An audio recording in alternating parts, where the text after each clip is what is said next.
Right? The denotation is the literal meaning. You know, like, take a simple example, dog. You know, the literal meaning is this canine animal out here, this certain type of biological creature, this four-legged, you know, creature out here. And it's the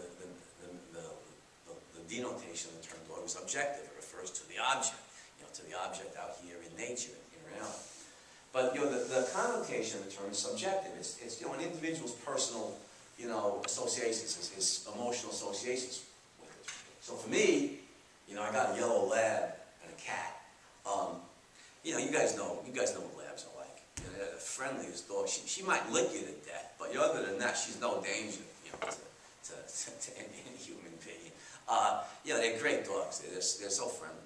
You know, so I had a lab growing up as a kid. Had had that kind of personality. So for me, you know, the term dog has these warm and fuzzy feelings, you know, associated. But somebody else, you know, whose next door neighbor had a Rottweiler who took his leg off at the knee, you know, when he was like 4, you know, or tried to, you know, at age 3, you know, his or her, you know, psychological associations with the term dog are fearful. And so, you know, the connotation of the word is subjective. It's the personal, you know, psychological associations that somebody has with it. Now, the denotation for selfish, its literal meaning is concern with oneself. Its connotation, however, you know, is to be exploitative of others, right? It's to victimize innocent others. It's to step all over others. Now, Ayn Rand's the first one to, I think that Ayn Rand, among her other achievements, is the greatest moral philosopher of history. Period. Without qualification. I think Ayn Rand is the greatest moral philosopher of history. I think she has revolutionized our understanding of the field. Let's say in the way, you know, Pasteur revolutionized our understanding of, you know, of what causes diseases, and the way Edison revolutionized our understanding of electrical engineering. And she's done it in a much more fundamental field, in moral philosophy, which affects everybody. This question here, the question is, what is good? You know, Ayn Rand is the first one to in 2,000 years, I think, since Jesus. I think for at least 2,000 years, maybe longer, maybe even further to go back to Plato, but certainly going back as far as Jesus. The essence of moral philosophy in the West is the belief that virtue lies in selfless service. Whether to God, or society, or both. The essence of moral philosophy in the West, for at least 2,000 years, has been that virtue lies in selfless service. And Ayn Rand is the first one to challenge that, and to do it rationally. And so the question, of course, is, well, what does it mean to be selfish? And her answer is to be true to the self.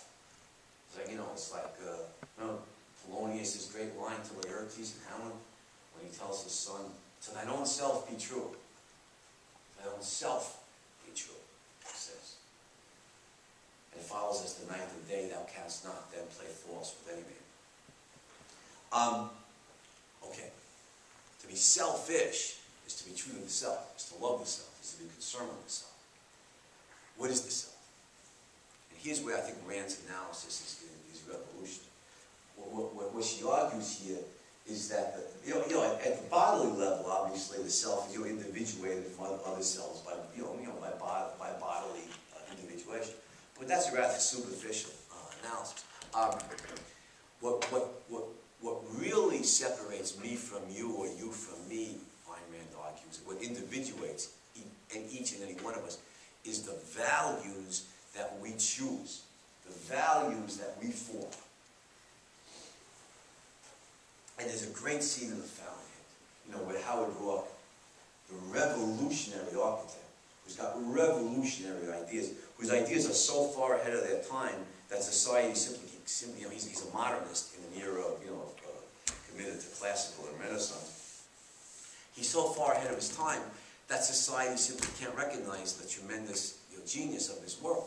And so he's got, you know, like, he's built like 3 or 4 buildings. He's got about $18 left in the bank. He's down. He can't pay his rent and utilities. All of his hopes are pinned on the Manhattan Bank building as one commission. The board of directors haggles for months. They keep him waiting for months. Finally, they call him in, and they say, "Well, the building is yours, Mr. Rourke. You know, on one condition. We want to alter, you know, your design." And Rourke explains to them why, you know, a building has integrity, you know, like a man, and that it's got to be true to itself. That, you know, every part of the building has to be consistent.